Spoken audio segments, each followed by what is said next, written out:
Well, I think there were three particular issues that the banks faced. First of all, there was increased regulatory challenge and focus on them, which meant that they highlighted through the FCA's investigations those areas which people could look at to bring challenges.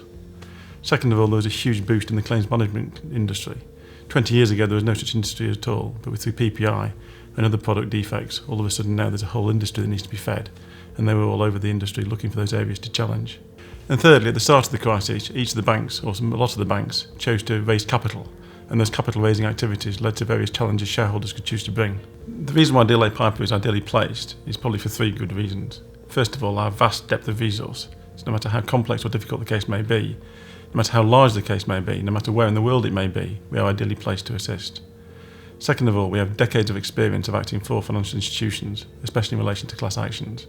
And third of all, we can offer a complete service, not only covering litigation, but also covering regulatory concerns and the PR and media risks that attach to any class action. I think we're possibly seeing an increase in class actions in the sector for three reasons. First of all, there's been an increase in litigation funding. And litigation funders are looking for claims of a certain size and credible mass, and class actions certainly fit into that category, so they're focusing on it. Second of all, there's changes in the law, such as the implementation of GDPR, which is making it far easier to bring class actions for things such as data privacy breach. And thirdly, the general increase in the number of claims management companies. Following the dearth of PPI claims dying off, they're all looking desperately for new areas to bring income streams into their business.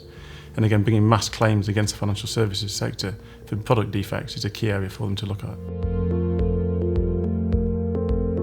The claims that seem to be emerging are really dominated by retail banks or financial institutions who are playing in the retail and consumer space, and in relation to claims management company activity. We've got a lot of people out there looking for the next PPI, and the claims management companies are very hungry for that. So we've got a number of areas that I think we're seeing emerging. PPI is still alive and well within the claims management world, so that again is causing significant concern for a number of the retail banks.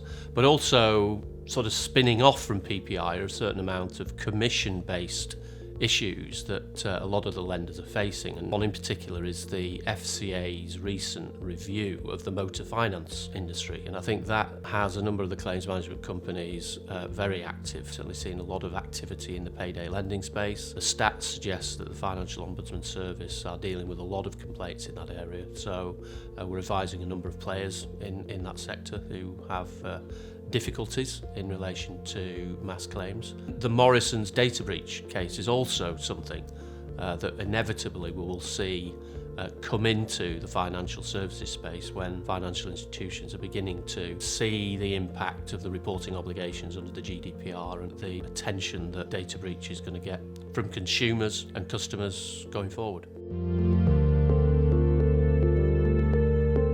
The statistics are suggesting that there are different players being the subject of substantial complaints, mass claims in certain areas such as payday lending. The subprime market in particular are facing a lot of activity in relation to DSAR requests under the new GDPR. They're also seeing a lot of activity in relation to the Financial Ombudsman Service. In the financial services sector, there are some new and innovative claims that are coming through.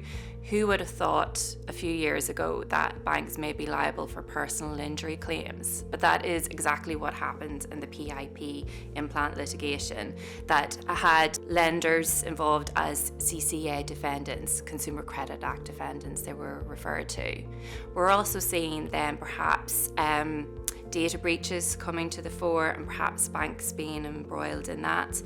And we're also just seeing that the net for mass financial services claims is being cast wider and wider. In terms of innovation though, I would actually think that some of the techniques that claims management companies have used are kind of old, tried and tested.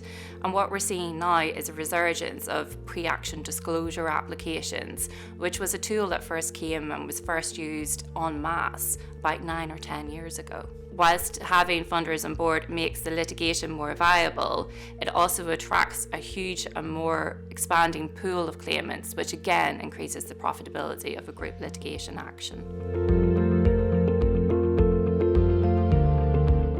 The role of claims management companies and claimant firms are seen as the consumer champion, and they are especially prevalent in the consumer retail banking space.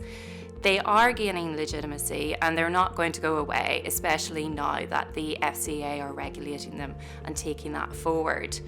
What we might see in the future is that there will be a gross consolidation of the claims management companies. So it is seen and it is anticipated that there will be fewer of them, but they will be larger scale and have larger scale operations. Claims management companies and claimant firms are very prevalent on social media.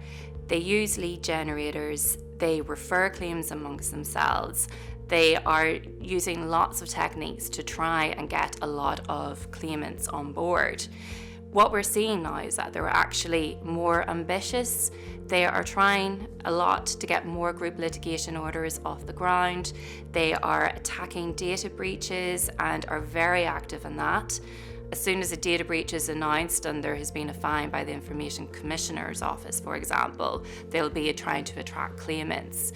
They are very alert to what's going on and they are very responsive to any changes in the regulatory landscape. So in the search for the new PPI, what we've been learning is that the claims management firms are taking techniques and law that's been proven in the PPI litigation and are trying to propel that into other forms of litigation. For example, Plevin was a huge Supreme Court Act case in the PPI litigation, which related to undisclosed commissions. Undisclosed commissions have been a feature now of the FCA's report into the motor finance industry, and we see that there is a lot of interest from claims management companies and claimant firms in the motor finance funding. Whether that turns into the new PPI, we'll wait and see, but it all turns basically on what the FCA's next steps are and how they sanction the industry going forward. The claimant firms, companies that have been working extensively in class action jurisdictions such as Australia and the US are now very interested in England and Wales as an emerging market.